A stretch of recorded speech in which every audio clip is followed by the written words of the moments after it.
দক্ষিণ কলকাতার দীর্ঘদিন চলে চলা যে সমস্ত মেলা রয়েছে, জনপ্রিয় মেলা, তার মধ্যে অন্যতম কুদঘাট পশ্চিম পুটিয়ারির নেতাজি সুভাষ মেলা। 1967 সালে প্রথম ভাবনা, বাস্তবায়ন হয় 1972 সালে। সেই থেকে শুরু। প্রতি বছর নেতাজি সুভাষচন্দ্র বসুর জন্মদিন উপলক্ষে 23শে জানুয়ারি থেকে শুরু হয় এই মেলা। দীর্ঘ অঞ্চল নিয়ে রাস্তার দুধারে সারিবদ্ধ স্টলে প্রতিদিনই উৎসাহী মানুষের ভিড় থাকে চোখে পড়বার মতো। ছোটদের খেলনা থেকে সংসারী সামগ্রী, নানান জিনিস উপলব্ধ এই মেলাতে। বিভিন্ন রাইড, সেই সঙ্গে জমিয়ে জিলিপি বাদাম ভাজা খাওয়ার যে মহা সমারোহ দীর্ঘদিন যাবৎ, সেই জিনিস সুভাষ মেলাতে দেখে আসছেন অঞ্চলের বাসিন্দাদের কাছে। এই কারণেই এই মেলা একটা অন্য মাত্রা বহন করে।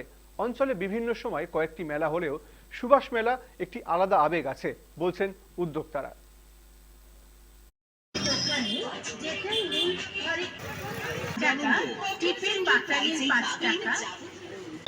এটা মূলত আজকে যেটা উন্নয়নের সঙ্গে মেলা বলা হচ্ছে, এটা আগে নাম ছিল দক্ষিণ শহরতলি নেতাজি সুভাষ জন্মবার্ষিকী কমিটি।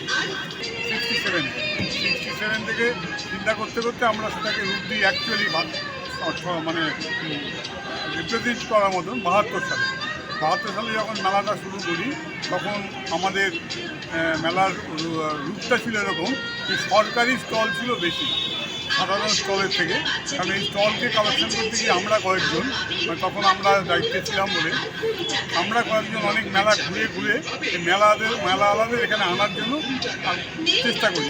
মাঠটা হারিয়ে যাওয়ার জন্য এই মেলাটাকে রাস্তায় আনার জন্য খুব যেমন আছে, কিন্তু মেলাটা এখন চলছে বলে